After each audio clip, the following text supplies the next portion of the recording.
Saya tetap pegang kalimat Simbah, jangan putus asa sama Tuhan. Orang usaha itu tidak pasti berhasil, tapi tidak berusaha itu pasti gagal. Lato-lato, dengan berbagai perspektifnya dan seterusnya. Gini memang yang namanya negara selalu punya banyak perspektif. Terus siapa yang paling benar? Bukan yang berkuasa, yang paling dibutuhkan oleh keadaan. Pertanyaannya siapa yang tahu yang dibutuhkan keadaan? Itu balik lagi pentingnya data, muter-muter karuan. Tapi intinya ginilah pokoknya. Dunia, keadaan, waktu tidak menunggumu siap, tidak menunggumu peduli, tidak menunggu siapapun. Dunia tetap berjalan. Dan kita bersedia untuk pause sedikit, memikirkan masa depan, tidak hanya merespon keadaan. Itu sudah modal yang luar biasa untuk Indonesia masa depan. Mbuh dadine piye Indonesia ke depan, paling tidak nanti ketika kau sudah meninggalkan dunia, ditanyain Tuhan, kamu akan menjawab dengan tersenyum, aku sudah sungguh-sungguh walaupun di pojokan panggung padang bulan, yang mendengarkan siapa enggak tahu, tapi paling enggak Anda sudah mewakafkan waktu energi untuk kebaikan bersama. Urusan jadi atau tidak, Gusti Allah sing memberi jalan. Jangan putus asa sama Indonesia, jangan putus asa. Iki rodok tak bener ke. Jangan putus asa sama Tuhan, itu kalimat Simbah. Jangan pernah putus asa sama Tuhan. Efeknya adalah kemudian jangan pernah putus asa sama semua masalah yang pernah kita hadapi. Termasuk Indonesia, termasuk tidak masuk akalnya beberapa kejadian-kejadian dan seterusnya. Oke, jangan putus asa sama Tuhan. Kadang-kadang untuk mencapai kelas yang lebih tinggi dibutuhkan ujian-ujian yang memang susah untuk dihadapi. Saya tetap pegang kalimat Simbah, jangan putus asa sama Tuhan. Saya tidak putus asa sama Tuhan.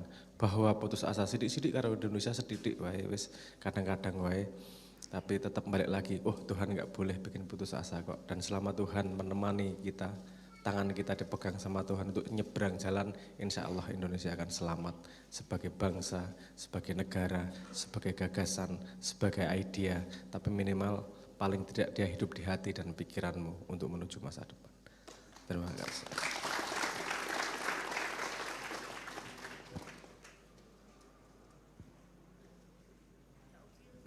Ngono wae, sing mumet-mumet wis mau, saiki motivator. Aku mau kaget. Ini ditakoni gak oleh mutung jarene. Balik lagi ke situ. Waktu tidak menunggumu, kon mutung karo gak mutung itu monggo terserah. Tapi kalau ngomong efektivitasnya, mutung ki gak membawa kemana-mana, gitu aja. Orang usaha itu tidak pasti berhasil, tapi tidak berusaha itu pasti gagal. Jadi usaha bukan mencari kepastian keberhasilan, tapi memastikan bahwa kamu tidak pasti gagal. Jadi kita berpikir seperti ini, memastikan bahwa kita bisa membuktikan diri bahwa kita beneran mikirin tentang bangsa, tentang kebersamaan, tentang umat, tentang Jokowi mau satu badan. Kenapa saya memakai istilah geringgingen kakinya dengan bendera itu seperti kalimatnya Kanjeng Nabi sebenarnya. Satu umat itu yang kalau satu ngerasa sakit, dirinya ngerasa sakit. Itu kan analogi satu badan. Kalau kakimu sakit, kamu tidak perlu undang-undang untuk ikut menyembuhkannya. Tidak perlu pahala dan dosa untuk melester dan membersihkan luka di kaki. Karena kamu sudah merasa satu badan. Artinya sebenarnya kalau memang pemimpin yang sebenarnya itu tidak perlu undang-undang, tidak perlu peraturan, tidak perlu apa. Peduli rakyat itu karena dia adalah bagian dari tubuh yang namanya Indonesia. Kalau masih nunjuk-nunjuk keluar negeri aja, kalau mau biar istilahnya sing rame kabur aja dulu, ya udah kabur aja dulu, nggak usah balik lagi. Saya nggak perlu menjelaskan toh betapa tidak sensitifnya kalimat itu. Itu bukan urusan beneran kabur atau tidak, ini teriakan kaki yang sakit gitu aja loh, minta diperhatikan. Ada sebabnya loh anak-anak teriak kayak gitu tuh, bukan mengkhianati Indonesia. Ini sebabnya tuh jelas, Indonesia yang dalam imajinasi kita bersama tidak terjadi gitu aja loh. Dan jangan paksa kami menerima Indonesia yang kamu bayangkan di mana kamu sebagai penguasanya. Yang kita bayangkan adalah Indonesia yang adil dan makmur, dikuasai oleh kebersamaan, dikuasai oleh kemaslahatan bersama, dikuasai oleh cara berpikir kebersamaan, bukan hanya untukmu tok. Iki tok terus ki cangkemku iso bahaya iki. Nyenggol tengen, nyenggol keyword. Saya mencoba menahan diri tidak sampai menyebut orang, tidak sampai menyebut keadaan, tapi mungkin ada nyambung siapa yang saya maksudkan sedikit banyak. Dan saya sangat menghindari menunjuk orang, karena siapa tahu orang itu bukan berniat jahat. Bodoh sama jahat itu tipis. Dan kita salah kalau kita nyalah-nyalain orang bodoh. Orang bodoh itu diajari, sehingga mali Kusnudon mereka mungkin belum dengar aja, belum tahu. Yuk Mak Ayah ngomong gini bukan berusaha menggurui, karena kita sinau bareng, sepemahaman kita yang benar kayak gini. Semoga mereka memang bukan orang jahat. Kalau mereka benar-benar niat jahat, semoga Tuhan yang tidak kita putus asai, membela kita, mencintai kita, dengan memberikan yang tepat hadiah buat mereka, karena mengkhianati kita bersama. Matur nuwun.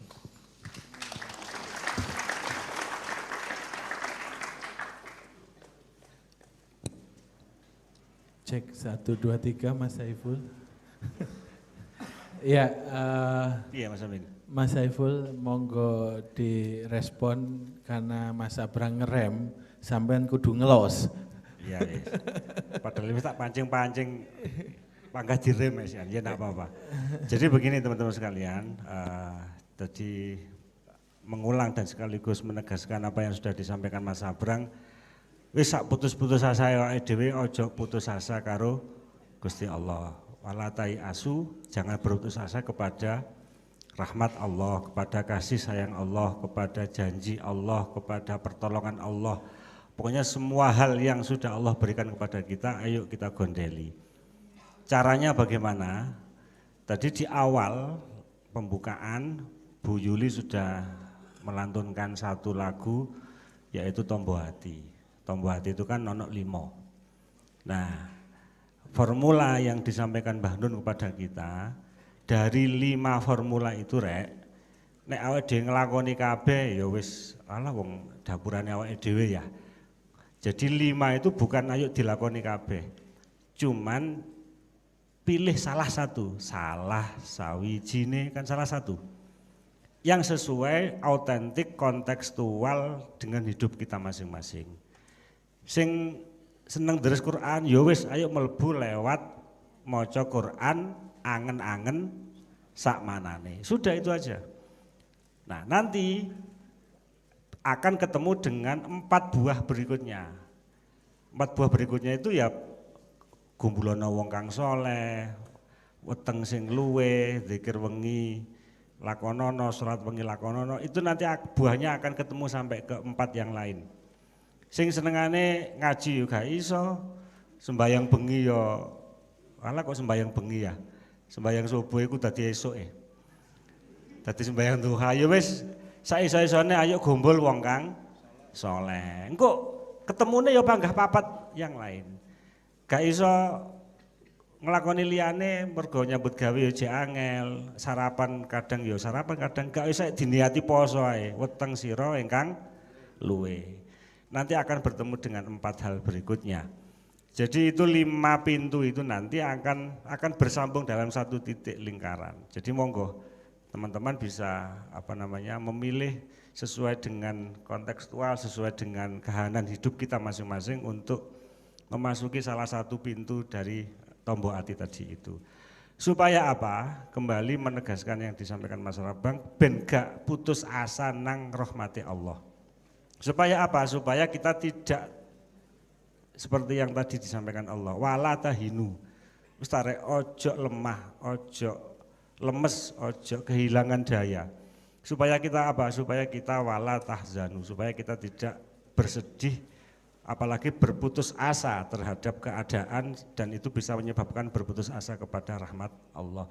Ayo dikuati hatine dewe-dewe dengan memilih salah satu formula dari Tombo Hati itu supaya gak sedih, supaya kuat secara mental, secara batin. Gitu. Karena apa? Karena sesungguhnya derajat kita ketinggian derajat itu boleh dunia ngelepeh awake dhewe, dunia ngidek-ngidek awake dhewe. Dalam tanda kutip Indonesia ngepek no awake dhewe, dalam tanda kutip juga menghinakan kita, enggak apa-apa, biar. Tetapi Allah akan meninggikan derajat kita dengan syarat in kuntum mukminin, tetap gondelan kepada iman, kepada keyakinan, rahmat, kasih sayang Allah dan Rasulullah. Gak dianggap wong ya wis biyene, dianggap gento ya baba, dianggap siluman ya wis sak karepmu, wis terlepas. Karena jiwa ma'iyah seperti yang disampaikan Simbah dan nyambung dengan yang disampaikan Mas Abrang, jiwa ma'iyah, jiwa anak-anak ma'iyah, jiwa kita semua adalah jiwa sodakoh. Jiwa sodakoh adalah jiwa yang setiap perilaku, output, tutur katanya, keputusan cara berpikirnya, apalagi ya, seserawung dan beberayanya adalah, outputnya adalah kemanfaatan dan kemaslahatan. Kita boleh ditindas oleh situasi, tetapi kewajiban kita adalah memerdekakan orang lain, membahagiakan orang lain, meninggikan martabat orang lain, sebagaimana kita juga merdeka di padang bulan ini bukan kita menuntut kemerdekaan, tetapi kita saling mensupport, saling memberikan outcome untuk bisa memerdekakan antara satu dengan yang lain. Jadi dalam konteks itu kemerdekaan adalah kewajiban. Kita tidak menuntut hak untuk minta merdeka, karena hak merdeka itu pemberian secara laten oleh Allah, yang diberikan oleh Allah, tadi disebut sebagai fitrah. Nah, dengan bahan-bahan yang diberikan Allah, bahwa kita itu diberi kebebasan, diberi kemerdekaan, maka kewajiban kita adalah memerdekakan orang lain dengan jiwa sodakoh, dengan jiwa memberikan output manfaat dan kemaslahatan untuk orang lain. Ngoten Mas Amin. Kayak mau itu. Kira-kira ngono lah wis, ketemune lah ya wis. Jos pokoknya ya. Saya. Tepuk tangan dulu untuk kita semua rek ya. Ya, iki bener-bener sinau bareng Mas Saipul ya. Ya sesuai dengan apa yang diinginkan Mbah Nun dan keluarga. Jadi jamaah melok ngombyongi, berbagi pemikiran dan sebagainya. Malam ini kita cukupi ya, tapi malam ini sebenarnya statement yang dikeluarkan Mas Abrang ini sudah bertentangan dengan statementnya yang dulu. Jadi moga-moga ini pertanda baik. Jadi Mas Abrang dulu ngomong landasannya Indonesia ben ketoto apik iku kudu ditoto saling percaya.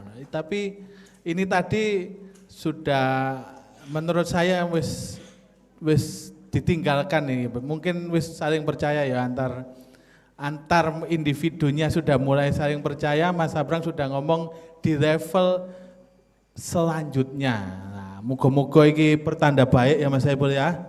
Dan level selanjutnya ki apa gue? ya Menora salah gue, menora salah.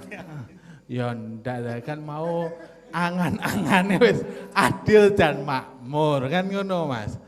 Sampai Niko kan ngomong wong iki lho satu sama yang lain tidak saling percaya kan ngono. Oke, itu gini. Kalau kita ngomong rumah, itu ngomong fondasi, ngomong tiang, sama ngomong atap, sama ngomong rumahnya itu aspek berbeda dari cita-cita yang sama. Satu kan ngomong fondasinya. Fondasi dari salah satu kumpulan itu percaya satu sama lain. Caranya gimana? Itu pertanyaan berikutnya. Caranya ada yang pakai hukum, ada yang pakai surat nikah, ada yang pakai apa agar satu percaya satu sama lain. Kalau sudah percaya, kemudian bisa bekerja sama, cita-citanya apa? Adil dan makmur. Artinya tiga-tiganya masih penting, sangat penting. Kita masih susah percaya satu sama lain. Yo nek cangkeme koyo ngono piye arep percaya ngono lho kadang-kadang iki. Makanya kita butuh arsitektur of accountability. Itu yang kemarin-kemarin arsitekturnya sudah mulai breakdown karena arsitektur akuntabilitasnya kemarin disanggah oleh hukum dan penjaga hukum, pelaku hukum yang imparsial. Ketika itu menjadi parsial, ketika tidak bisa mengargumentasikan keputusannya pada fondasinya, kita terancam pecah, terancam putus asa, terancam itu semua. Nah itu tetap perlu didandani untuk kita bisa menuju Indonesia yang emas itu tadi. Bedanya cuma satu loh, C atau tidak pakai C, menurut lo. Itu perbedaan yang sangat kecil membutuhkan usaha yang sangat besar untuk mencapainya. Sing penting iso guyu bareng. Kuwi wis ora apa-apa ya, kuwi urusane anak putu sing mumet engko ya kan gitu. Jos matur nuwun ngono wae. Tak luruske. Soale mbiyen iku durung ono sebelum cahaya. Dadi yo saiki kudu sebelum cahaya sih.